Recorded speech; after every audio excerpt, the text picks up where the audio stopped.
各位乡亲，大家好，欢迎收看今日10月20公司台记台下晡新闻，我是柯兴竹。新闻开始来关心今仔日的新闻重点。新北市双溪好霸潭驿馆救援人员今日早起，佫找到一个遗体，目前还佫有一个8岁的妹妹也失踪。高雄城中城大楼造成40来人死亡，今仔日头7规工拢有发过。若41个伤者，目前还佫有27个人带病治疗。疫情指挥中心公布6都第12轮按算好的注射量，台北市吊车尾，但是中爱台北市较加油咧。新闻一开始，咱赶紧来关心，今仔日咱国内无本土病例，嘛无死亡的个案，也毋过有4个境外带病入境的案例。因为疫情指挥中心一寡头人即马拢伫立法院备询，所以今仔日下晡2点的记者会无开。若早起伫立法院的卫生环境委员会是咧讨论预防下采买计划，要调合约、调文件，也毋过到底倒一寡资料会使公开，调遐的立委是真甲真厉害。卫生部长陈时中是表示，合约拢有保密的原则，建议是用秘密会议的方式来开会，较妥当。全台湾当地并注新冠疫苗，毋过有立委质疑讲，到目前为止，外国捐予咱国的疫苗比咱国疫苗采购到货数量还佫较侪。立法院疫苗采购调阅小组要求中央公布采购合约，还佫有决策的过程。毋过卫福部讲，疫苗采购有签保密合约，考虑接刷还佫有疫苗甲药会送到位，合约无适合公开。法律并没有赋予你们免提供资料这种权利，所以本期请卫福部说明你们现在不提供的法律依据是什么？现在有疫苗的问题，将来也有药物的问题等等的都持续需要跟这些有发展的药厂保持一个密切的联系，也能够得到互相的信任。另外，嘛有立委认为讲，咱国甲 BNT 辉瑞药厂采购破局，包括同样代理 BNT 制作的过程，既然采购无成功，嘛应该爱公布相关的信息。因那民进党立委苏卡辉回回讲，毋是咱国疫苗采购了无够，是疫苗到货数量无像按算的遐尔济。捐赠疫苗比到货多哈，好，比现在到货多哈。谢谢委员这个。对你这样子就提出正确的资讯，因为我们前半年一直在打这个捐赠比采购多啊，我就想这就不是事实啊。想袂到，就伫咧调查立委咧正讲，倒一寡资料需要公开的时阵，国民党立委陈玉珍雄发言，靠说民进党立委苏卡辉替因老爸还佫有陈部长讲话，双方的冲突是一句来一句去。我这么认真在讨论，我以立法委员的职责这么认真在讨论，你这句话是什么意思？上尾卫环委员会决议，疫苗采购合约起除重要的个资料后，会以秘密会议提供予疫苗采购调阅小组，毋过无包括莫德纳疫苗。另外，亲像高端、联雅等等的国产疫苗采购，还佫有 EUA 审查等等的方式，会另外安排时间由卫福部做专案报告。记者综合报道。第12轮的预防射规模较大、较复杂。疫情指挥中心伫昨昏嘛公布6都按算好势的注射量。台北市伫6都是吊车尾。卫福部长陈时中是讲，台北市的医疗资源较侪，应该较拍拼咧，嘛爱加油。若台北市政府是回应讲，药部的免烦恼，伫第2阶段一定要有。这是进前台北惠普注射站济民众要来注疫苗的画面。即马第12轮就要开始注啊！有当地里长质疑讲，台北市疫苗的规划有问题，注射的量无够。因为这打开放医药疫苗尔，就全部拢登记了。有民众真无奈，国不里长都爱下区来医药注疫苗。那民众其实就也不太能接受，我是台北市的市民，为什么会开到名额是差这么多，还很多人没预约到，只能跑去永和预约？你已经做了意愿登记，却出现这种名额不够，大家要用抢的方式，对，那民众就会觉得说我们好像次等公民。台北市注射的量无够。疫情指挥中心19公布6都的量表 ，A Z 第2档台北市无开到5成的量，BNT 无到4成，无论倒一种疫苗甲6都来比，台北市拢是吊车尾的。针对这点，指挥中心指挥官陈时中表示，台北市要该加油。台北市的医疗量能算是全国最高的了大家知道是资源最丰沛的。那6都其他做得到，我相信台北市也一定做得到。很多的数字，到底它精不精准？我觉得这绝对是一个问题。去防质疑讲疫苗注射的容量无够。台北市政府回应讲，台北市每一天医疗的容量是稳定的，并不是疫苗注射的容量无够，是容量提供的甲民众的需求无平均。第12轮注疫苗，同步要注3种牌子的疫苗，大规模注射人数多，去用形容是历史上上界复杂的一届。不过，还未开始注，在疫苗的注射容量的问题，就先引起中央甲地方的论战。记者综合报道。咱过来即马当地拼预防针的注射率，真侪医护人员除了本身的工课，搁要兼注预防针，两边拢爱兼顾，是真忝头。台北市立联合病院就医生指控讲，病院的骹手无够，佮无顶贴，安尼无合理。疫情指挥中心的指挥官陈时中是希望讲，即马特别时期，医护人员爱互相配合。疫苗陆续到会10月份过来，第一摆出现5种疫苗斗阵做的情形，包含 AZ、BNT、莫德纳、高端甲公费流感疫苗。台北市联合病院有医师受到机关发布疫苗站的班表，班表当中将前一天8点才下班的医师，搁排一个隔工透早机关注疫苗，根本都无休困的时间。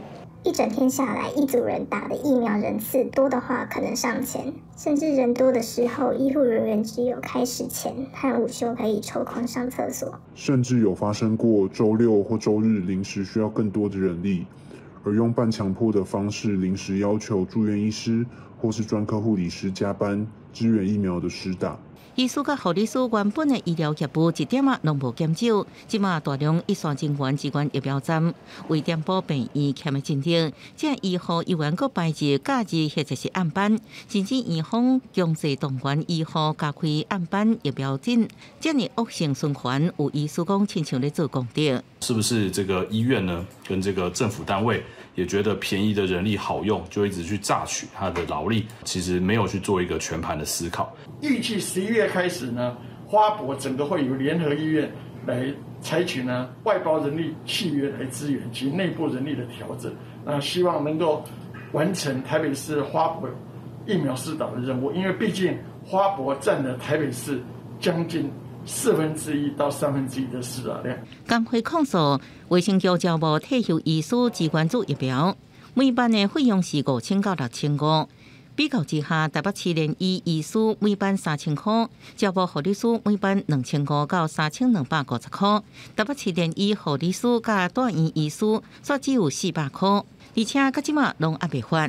对联医甲公立病院人力调度问题，指挥官陈时中今日回应，注疫苗是医界整体工作，爱全体人员互相配合，满足民众注疫苗的需求。记者综合报道。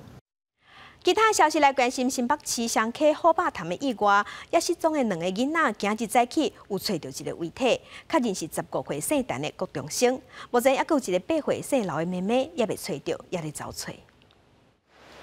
搜救人员将水下无人机组合起来，放入水中搜查。新北双溪好霸潭的人河大水冲走，警消找找已经超过72点钟，20动用水下无人机针对深水区来找找。这一颗就是我们现在眼前这一块大石头最深的部分，这块石头是平的，也不可能卡在这边。目前的能见度已经好很多，那相信这2台水下无人机在水下作业它的能见度应该很好。梳子坝这边往下游开始只要有深潭的区域，那我们都会逐一的去勘察。警消动员大批人力找找失踪的姓陈少女甲姓刘女童，20位84K 落水点到水尾好寮潭加强找找，而且根据无同款的水文地貌甲人脸方式，加强并砍草坡地毯式的找找。今天我们也在整个区域里面我们也标注了32个点，就针对我们可能这几天找可能迹象比较清楚的地方这32个点我们也会列为我们今天的一个搜索的一个重点。早起接近9点，先伫嘉东潭水尾所在发现姓陈少女的牌包。10点半左右，警消伫平南找到一个遗体，送去万丰病院交由检警上验。茄东潭的下游大概300公尺处我们有发现一个女性血统的大体。新北市长侯友宜知影所在有进度，也到现场关心。记者综合报道。那今仔日是高雄城中城大火，依然才会头七，现场规工拢有发挥。这场大火夺走46条人命，有41个伤者，目前还有27个人大院在治疗。善款的部分，高雄市政府已经收到超过1亿5千万的捐款。市府是表示，到时会公布善款的用途。发火现场非常的庄严。20号是城中城大火第7天，高雄市政府伫殡仪馆举办着头7个发火，在时甲下晡拢会有一场，希望亡者会当安息。大火带走46条人命，其中3位是新住民，1位的亲人已经到台湾，另外1位只是由的前翁来代办着伊的后事。他是我们的永久居留的这个陆配那家属在21号也是明天在陆委会跟海基会的协助。那也会顺利的抵达台湾。市府会负起所有罹难者的丧葬费用，离城中城大火捐款到20号早时9点，嘛已经到1亿5千多万。总共有6561笔的捐款累计的金额是1亿5168万元。但其卖讲，等罹难者后事办理了后，市府会详细来规划这善款的运用，但是包括着因的慰问、甲伤者中建、甲经济的支持，这面向拢会涵盖入去。而大火嘛造成43个人送病院，到19号有16个人出院，其中27个人是伫专市的北京病院来治疗。呼吸道以及下呼吸道，也就是气管支气管，是它有没有受到热伤害？黏膜的肿胀，是有没有一些这个异物的吸入？用支气管镜进行一个灌洗的工作，其实对于他们在急性期这边的呼吸窘迫，还有接下来可能要面对的肺炎的并发，都会有的帮助。伤者大部分拢是砸伤，为着要缓解因的症头，毛病医是采取着特殊的方式来改善着因肺部积痰的现象。若是讲着火警到底是谁的责任，市府表示调查小组还搁咧了解着火场的现况，还搁造成灾害原因，有估计1天到2天的调查时间。记者王刘庭明交款高雄报道。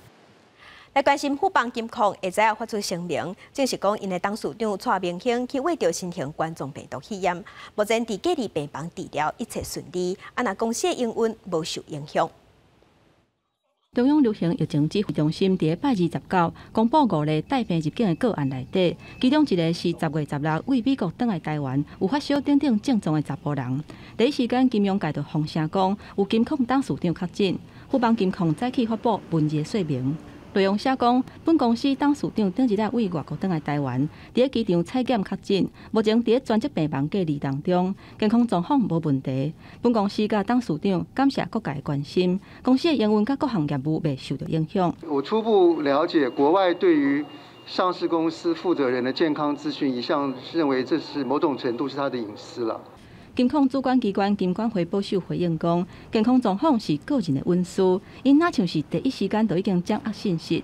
富邦金控拜3早起6点55分，嘛发布信息，表示公司依主管机关防疫规范，有定出应变措施，而且有落实防疫规定。嘛强调讲，相关媒体报道对公司的财务甲业务并无重大影响。说一般来讲，是不是要去揭露或公布，要看这个健康资讯对公司的财务营运啊，或是商誉啊，或者说投资人关系，有什么样的影响？有风声讲，富邦金控已经对内公告蔡明兴伫休困的期间，由富邦金控的董事蔡明忠暂时代理董事长的职务。记者综合报道。来关心民进党的立委黄国书，因为做过线民宣布退党了后，即马民进党前主席施明德嘛出来讲，创党的主席江平坚捌做过调查员，是调查局出身的，伊是监视过施明德的阿兄。伊讲嘛，伫过身之前有向伊坦白一切。严格江平坚的太太甲驻日本的代表谢中庭，拢讲这毋是事实，无影无迹。民进党立委黄国书因为线民案退党了后，立营内部阁表出，至今的党主席是调查局派到党外长期做监视的工作人员。民进党前主席施明德证实，这位党用亲政府是民进党创党主席江平坚，伊过身进前1年，向施明德当面讲，伊是调查局训练班出身。杨先生直接找我来告白，不是有身份的人不可能达到那些我被抓或者当年我在美丽岛去来当总干区的这些我手写的这些资料拿来花了够我。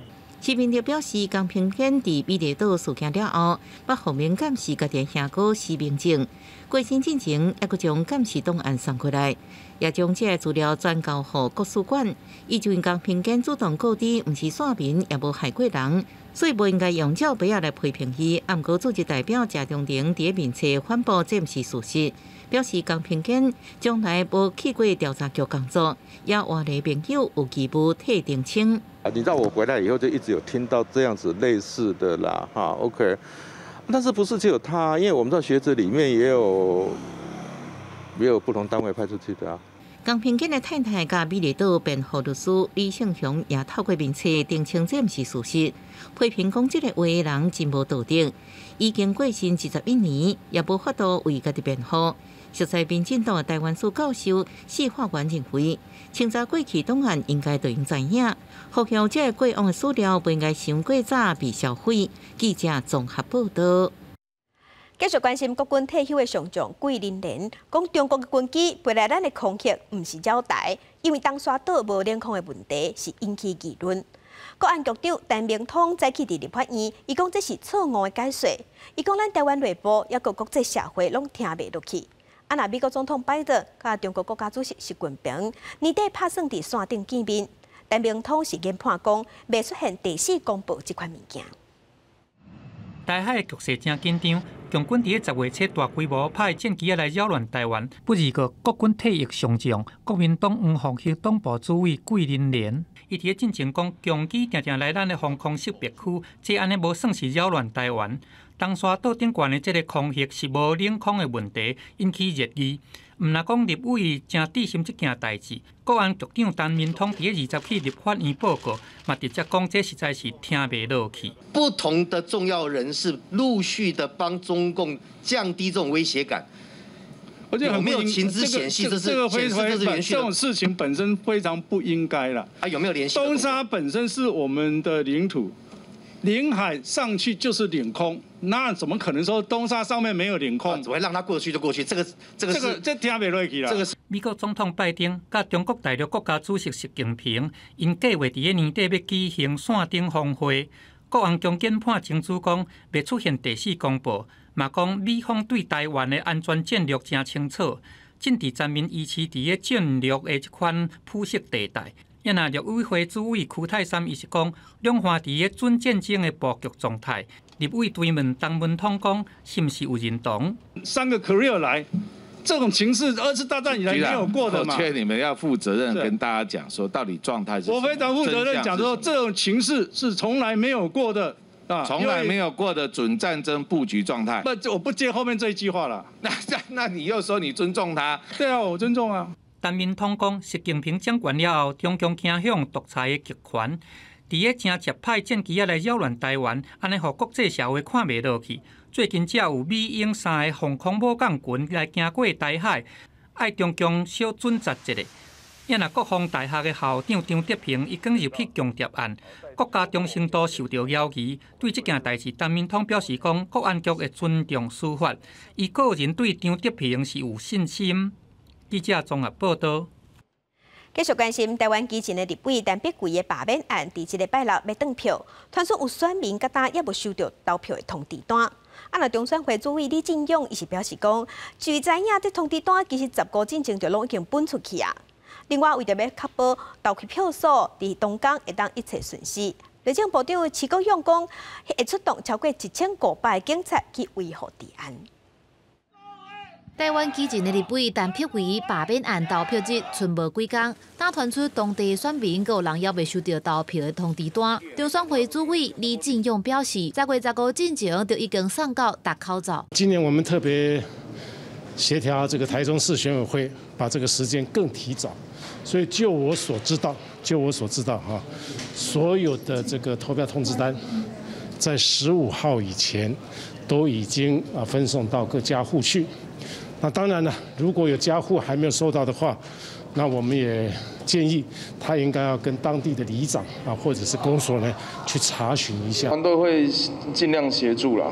不过坦白讲，这个没拿到应该会有很多因素。但票委也表示，服务处接到真侪这款无收到投票单的人情，也拿这届的罢免案，李金勇表示，经回向行政院动用第2预备金，总金额是20049000块，会使258个投开票所投入3222名的工作人员。为着依次罢免的期间投开票所的治安，内政部长齐国勇也指出，会出动1571位的警察。立委也关心讲，敢有收到罢免案白赌盘的情报？赌盘绑选票是不是也算贿选？那事先对这些情资掌握，我们会撒下我们的武装。掌控这些。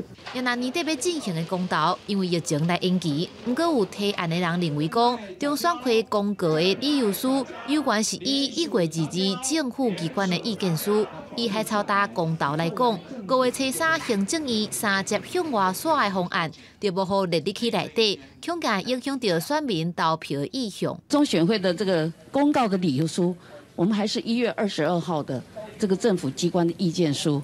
那经济部不晓得有没有提出新的意见？在我们中选会的立场我们没有法源的依据来许可他去做这个修正中选会认为，投票进程除了双方的小对答，选务的部门也会举办电视发表会，提供平台，让双方会当报告上新的资讯，方便选民做出判断。记者综合报道。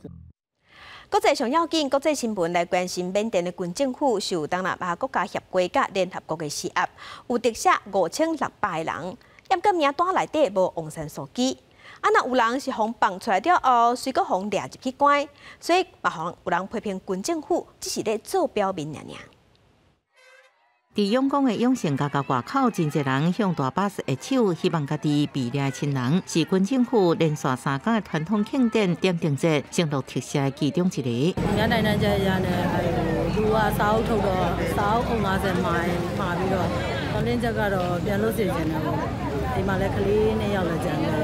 不过，为家属连续2天来遮等人，所拢无消息。非营利组织政治犯援助协会加路透社讲，19有差不多40人被领出来了后，佫马上被领入去。缅甸民主之声新时代等地方媒体也表示，有几啊人有共款的遭遇，以及人数真肥。东南亚国协15决定无要请缅甸军政府领导人明昂来参加26个东协领袖峰会，然后军政府就特赦予国际社会看，只是为中共名声所做的手段。联合国特使安德鲁推特大文表示，军政府唔是心态改变，是因为压力。缅甸2月军事政变了后，几个月来示威抗议罢工甲经济动乱。9月时阵，缅元贬值超过60%，军政府将部分原因怪乎外国势力的破坏。They try to sabotage the banking sector in the country. They try to agitate the people to withdraw money from the banks. The inflation increased from 1.51% to 6.51% in July. Food and non-food items affected by the COVID-19 situation and the disruption to the supply chain. 不过被问到所谓的因是倒一寡国家政治伫倒位，官员拒绝指名道姓，只讲有收到几啊件相关的证书，知影对方如何使用干涉的手段。公司新闻黄云玲报道。地方放上头来看，云林县政府配合进行5倍券，推出加码的回归，每一个人会使摕发票，相关会当搁领500块现金。真侪乡镇人是摆假落长。县府表示，因为反应真好，所以按算讲今仔日就会总分了。回归现金10%的活动进入第3天，云林县政府的门口也是有侪排队的人要来领号码牌。为了配合政府进行5倍券的政策，云县府推出加发回馈金的活动。只要有今年10月初8了后，伫云林消费发票，就会当领10%的现金，一个人上侪500块。有拿到就拿到，没拿到就算了。平常心就对了。那经验那无啊爱时间后壁这人咧排，那无法度领，咱就爱时间讲叫人好紧等。云林县政府表示，推出10%回馈现金的活动进入第3天。全县20个乡镇参与的民众是袂少。伫活动的头1天甲第2天，已经发出1800万的现金，目前还佫有差不多700万，按算20就会全部发好了。这个也是超乎我们的想象哈，可见这个云林推出这个现金回馈是最有感最实在的措施。那我们其实一开始就一直在呼吁中央必须要用现金发放是最有感的。那没有关系我们云林县也用我们自己有限的资源那推出这样让民众有感的这个政策。云林县政府表示，因为回馈现金的方案真受到民众的欢迎，目前当地规划推出第2批的活动，办理的方式可能会以回馈现金或者是抽奖的方式来办理。而且除了回馈现金的活动，即马只要来云林消费，也会当参加电动车的抽奖，也若捐出来发票，也会当做公益。记者综合报道。镜头来花莲市昨暗有一台粪扫车咧收粪扫的时，后壁甲粪扫的车斗熊冲出乌烟。这个警官是赶紧甲车驶去人较少的所在，甲火拍花。导火的原因，即马可能亲像是有民众乌白等电池啊，无做好回收分类。这个意外发生伫咧19暗时9点，一架主管回收车经过市区国城一街的时阵，后斗熊煞冲出乌烟，像个队员有摕灭火器要拍火，不过后斗煞去有压缩笼挡掉咧，所以赶紧驶去较快的所在，甲粪扫倒出来。就是有民众丢那个环保电池啊，包在里面就摩擦就着起来，我发现就赶快找空地先下了，不然我车早就烧起来了。危险哦！你们看我比较聪明，我老经验啊。事实上，花莲市清洁队的粪扫车，伫今年就拄到3届火烧的意外，一届是主管回收场的电池着火，一届是民众甲烧无了的金纸弹落粪扫车，这届阁是因为电池无分类乌白弹来着火，清洁队讲会追究相关的责任。我们在某一个垃圾袋里面然后我们发现了有燃烧的痕迹，而且当我们发现的时候还正在冒烟，在里面也有找到一些信件，知道说可能是哪一个家户，我们会按照规定来进行裁罚。加在这个意外并无造成任何的损失，不过粪扫车伫咧市区冲乌烟，互民众是拢惊一条。清洁队呼吁民众，主管回收车的后壁拢有电池回收桶，电池若是乌白弹，会违反废弃物清理法，会当罚1200块至6000块。记者综合报道。来关心台铁普悠玛冰车满3周年进程，时代力量有提出数字，讲当时发生意外关键 ATP 自动防护系统，这3年来平均逐工拢有各样，上无拢有1届以上。这个台铁无要无紧，无咧改善。交通部是表示讲，台铁爱改的所在真济，一直拢有咧做。啊，那 ATP 过去拢爱送去国外修理，目前是咧找找咱国内的修理厂，希望会当伫国内家己修理。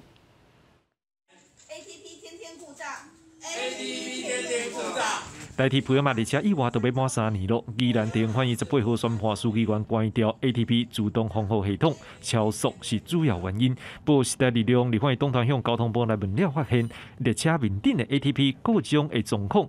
2019年472届，2020年436届，2021年1月到9月341届，立委是批评台铁根本无来改善。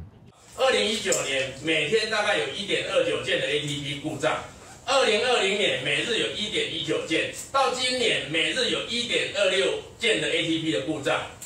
那我们想要请教交通部长，到底这是哪门子的台铁的改革 ？ATP 的部分因为过去是由国外来维修，那我们现在也找国内的学校希望把整个维修工作把它本土化那这部分也在进行中。不过，普悠玛意外的受害者家属质疑，台铁发生了这事件了后，也是无来做好各项的改善计划，像是铁基路边仔的防护设施，才来发生了太鲁阁号的不幸意外。而泰鲁格事故的主因有一项应该是边坡的部分。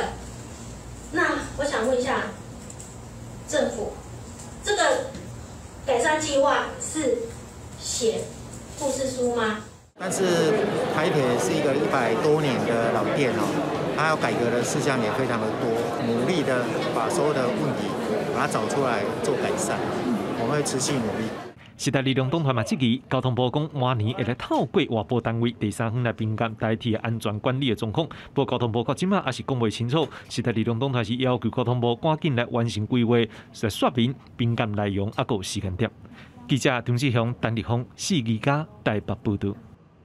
屏东的雾台乡出名的烟花王破病，叶啊直直落，规丛拢打冷气，官府赶紧请邱医生去替烟花王治疗，也毋过因为长期欠水，树身、树枝拢已经打起啊，恐惊救袂回来啊。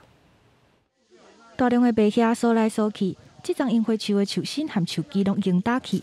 这毋是一般路边的樱花，是屏东雾台部落的樱花王。今年2月花开煞了后，叶仔就开始落，到当叶仔都已经落了了啊。所有的一些树枝啊，或是根本都已经受害了。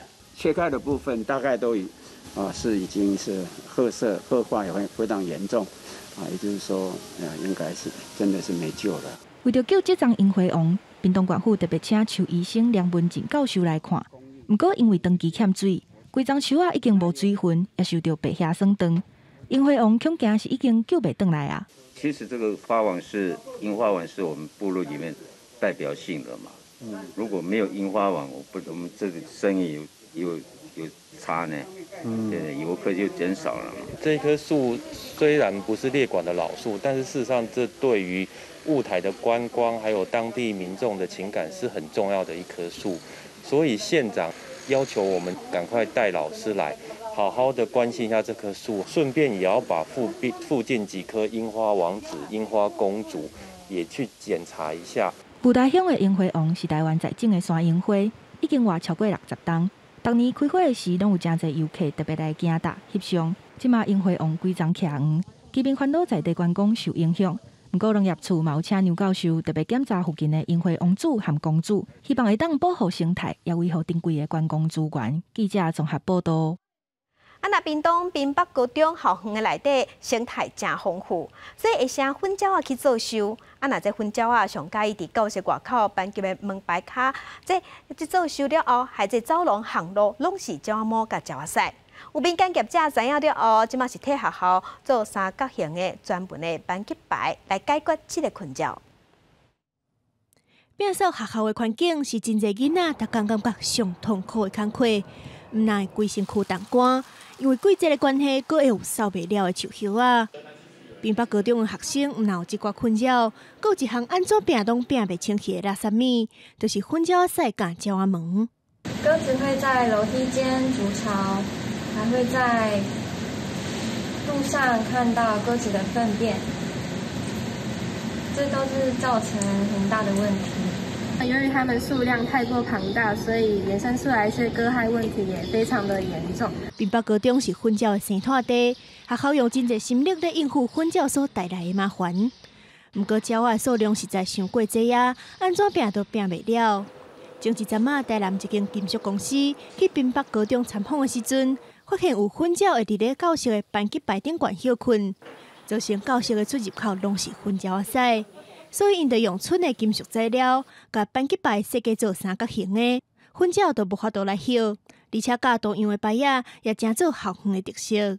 我们就用这个不锈钢的材质呢，设计了一个3形的这个结构，让鸟呢它不会停留在这上面。那我们先做了2面给这个校长呢，我们先把它安装好，然后观察了2个月到3个月之内，发现鸟真的不会站在这上面，三角形的一个造型，它就没办法站得住，或是站得久，所以它就会找其他地方。自从班级牌安好了后，走廊就变甲真清气，毋但解决环境的问题，互学生摒扫加真轻松。而且这款防治办法，嘛袂去伤到粉鸟仔，兼顾人类需求甲生态保护。记者综合报道。另外消息来关心咱台湾的太空发展30冬。科技部甲太空中心是形容讲，这30年来，咱台湾就亲像是一个囡仔咧学行咧拍基础，嘛有个讲未来咱要进入新时代。目标是2023年要发射福卫8号，而且有7-8成的元件零件拢是 MIT 咱台湾家己做的。过去这30年，其实我们花了很长的时间，好像小孩子在学走路一样。太空中心成立30年。20举办会告甲展望，豆甲算起从1991年到2021年，台湾太空基础建设对无到有，伊的过程虽然讲拄着坎坎坷坷，不过2019年的福卫7号伊升空了后，对气象预报的准确度已经有提升6%。台湾的太空发展嘛，成做国际上袂当甲看普普的角色。这是台美合作的一个非常重要的，它让台湾变成全世界唯2个国家。有办法做 space weather， 就太空的气候。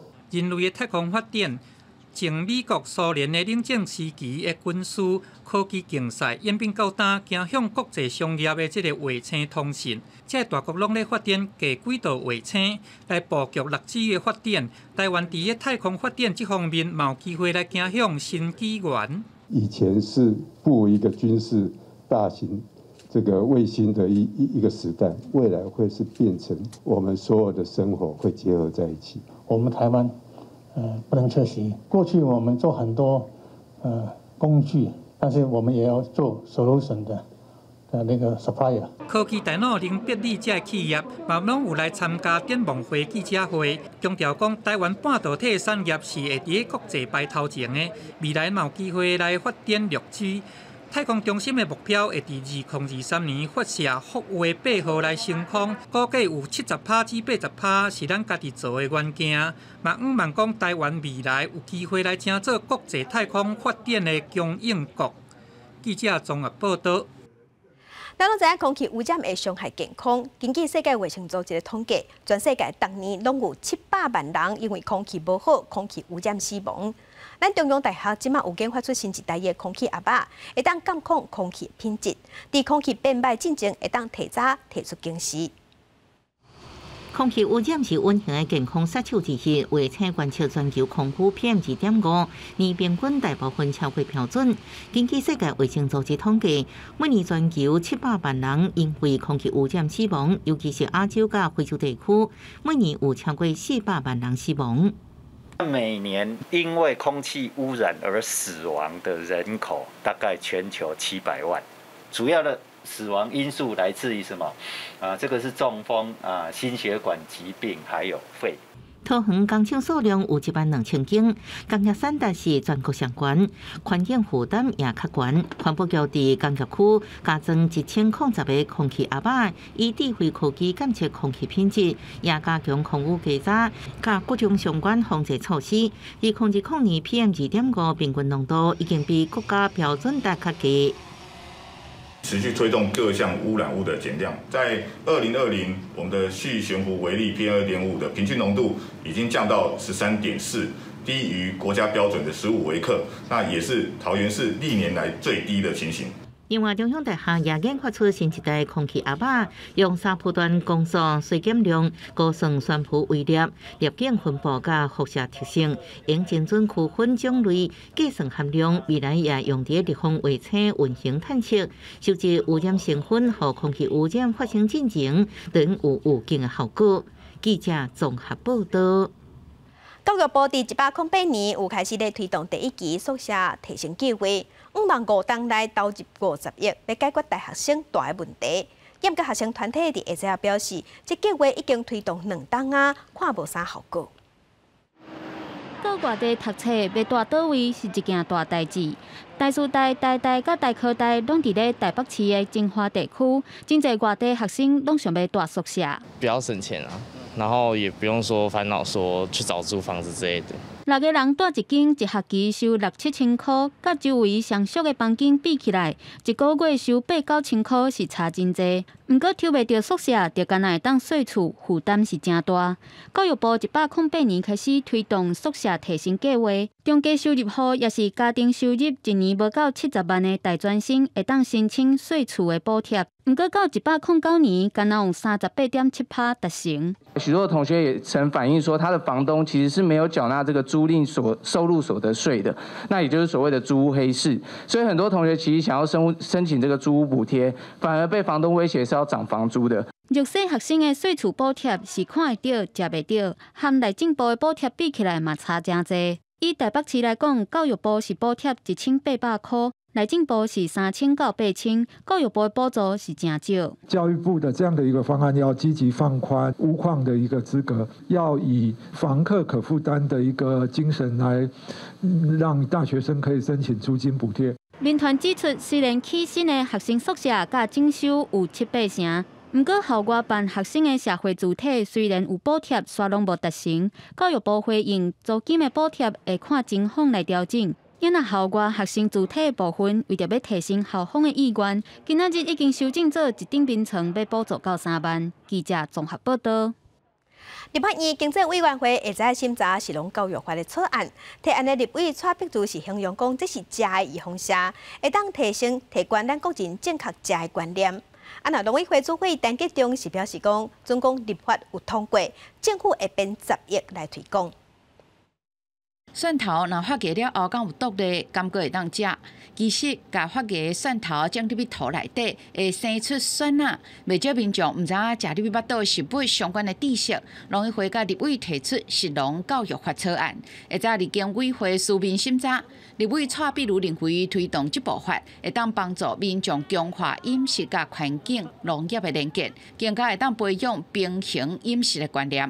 是把它定义为吃的疫苗，为了增强这个防疫的韧性，守护台湾民众的一个健康，除了靠打疫苗之外，其实在饮食的摄取上面要营养均衡来维持健康。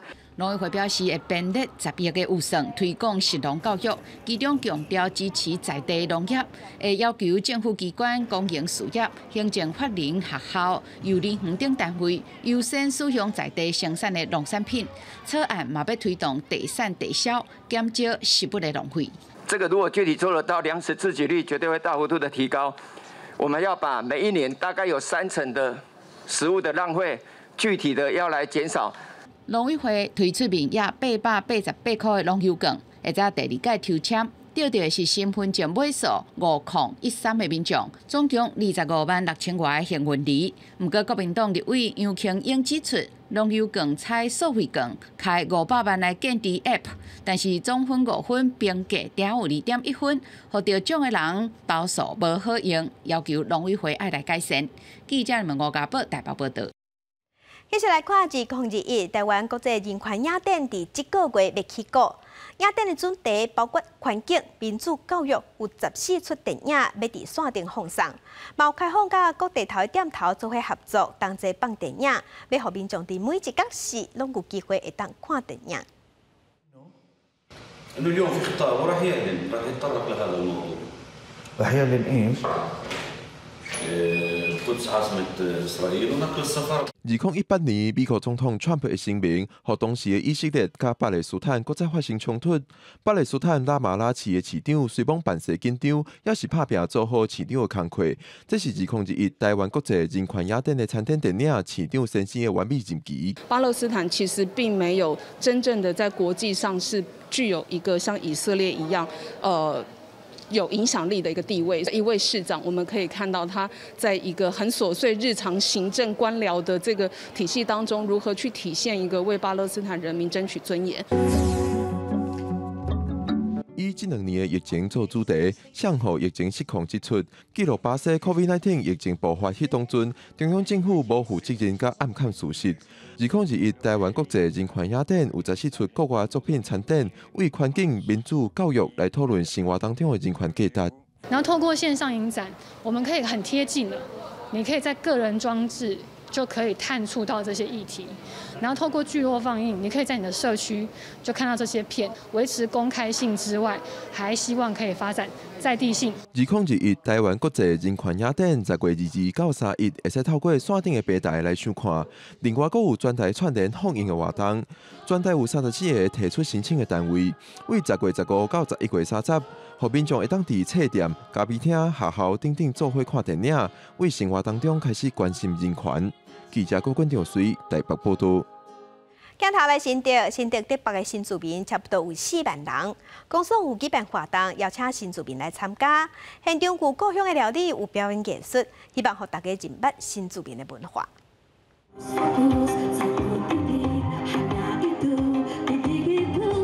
来自印尼的新住民唱出好听的歌曲，现场还有泰国、印尼、菲律宾的点心会使食。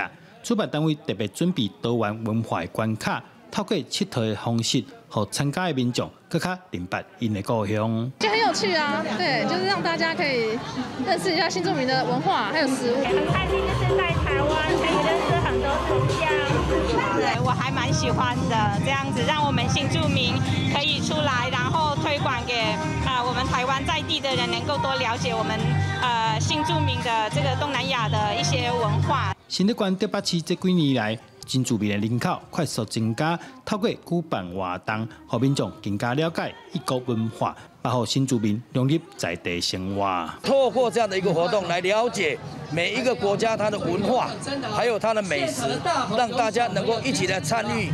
一起来了解。台北市连续4年举办新住民活动，希望透过传统表演，甲大家分享，保护新住民展现自我。记者刘君豪新竹报道。那伫家己为着要互老大人会当叮当头壳、叮当手指头啊，家己伫家社区是找老师来教时代车碰西，阿公阿嬷拢有来学，拢感觉真新鲜。社区的阿姨甲大姊一人一句做伙讨论这编辑作品倒一面是正面。家己馆文化基金会配合在地艺术家推广编辑课程，希望偏向社区的生活中会当加添更较侪美感。这个物件吼，互咱有回忆到咱小时候真好的感觉。这时段吼，大家会当运用伊头脑吼，啊，搁手会较灵活，吼，啊，大家做伙安尼较活泼。老师一步一步教大家做伙创作一幅作品，社区的时代嘛，为一开始镜头仔的练习。连到即摆会当用碰洗车，甚至还有80外岁的阿公，田内底石头无用线，嘛要赶来上课。来这是讲大家做伙要娱乐快乐啊。线都是他们在工作上的随手可得的物品嘛，随手就可以拿起来用手钩织啊。比如说椅子坏掉啦，帮个那个椅子啊，或者是什么都可以利用。家己馆文化基金会表示，山区的时代大部分拢咧无闲做事，因为少年人拢无伫遮，所以社区嘛较欠一寡新的刺激。透过较好入手的技术课程，替时代增加生活的趣味，嘛互艺术的美感会当伫偏乡拖开。记者林慧婷家己报道。疫情期间，民众罕得出门，有人着看红仔册度时间。伫法国，即马介意看日本放假的人是愈来愈多，所以伫法国的国家图书馆，嘛伫图书馆的外壁挂大大把的日本放假的海报。啊，伫美国纽约的动漫节，因为即马疫情转好，已经恢复实体展览。虽讲同款爱遵守真侪防疫措施甲规定，也毋过动漫迷毋惊麻烦，人考查。团队超级英雄神力女超人的目标来参加动漫节。2006年开始办的纽约动漫节，去年因为疫情停办，今年重新恢复实体展览，吸引真侪动漫迷来参加。Miss cosplaying. I miss cosplaying, dressing up with my friends, coming here as a group. It's great to be back. It's so good to be back. Even with masks, I just found one that went with my cosplay. He wears like this is the real metal looking one. 来参加的大部分拢是少年人，除了有打扮真侪家己喜欢动漫角色的 cosplay， 现场也有讲座、科幻电影、甲各种游戏的试算。虽然因为防疫，爱做过有风声才当入场，来参观的人数也只敢若过去的一半。不过会展中心热烈欢乐的气氛，袂输敢若等到疫情进前。敢有注意到，因摕伫手内现咧看的漫画是日本漫画。法国伫最近这几年正流行日本系漫画。包括好莱坞电影《环太平洋的怪兽的题材，其中上有名的就是哥吉拉。正主要的原因是因为疫情封城，真侪人无法度出门，就伫厝内看日本漫画。On va dire m'a permis, mais comme beaucoup de personnes, j'imagine, de pouvoir un peu s'échapper. Je pense. Je pense que je pense que c'était ça la clé, trouver que ce soit par les mangas, par la lecture de romans, par les films, etc. C'était surtout de découvrir un ailleurs un petit peu. hors de nos 4 murs qui nous semblaient hyper étroits. 得到这部日本漫画流行，法国国家图书馆正门的外壁也挂正大幅的日本漫画海报，这内面有保存几落百年来法国各种的手稿加经典的文学收藏。法国人今年买5100万本漫画内面，日本漫画占一半。Et quand vous mettez bout à bout toutes ces raisons-là, eh bien, on en arrive à un marché manga qui est exceptionnel en ce moment. Qui a plus 135% d'augmentation par rapport à l'année dernière, donc qui double en fait depuis 2 ans, chaque année. Et donc on est sur un marché exceptionnel, j'ai pas d'autres mots. 法国是亚洲以外全世界第2大漫画文学市场。自90年的阿基拉、七良子到即卖一拳超人、怪兽系列，日本漫画和爱看漫画的法国人正喜欢。公司新闻陈伟林编译。天气报道在来关心下半部各地头的温度。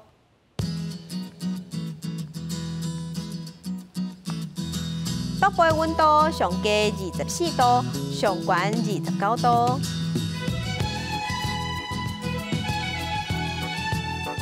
中部的温度上低26度，上悬30度。南部的温度上低26度，上悬30度。东部的温度上低24度，上悬28度。大岛的温度是20度至28度。来看未来3天的天气。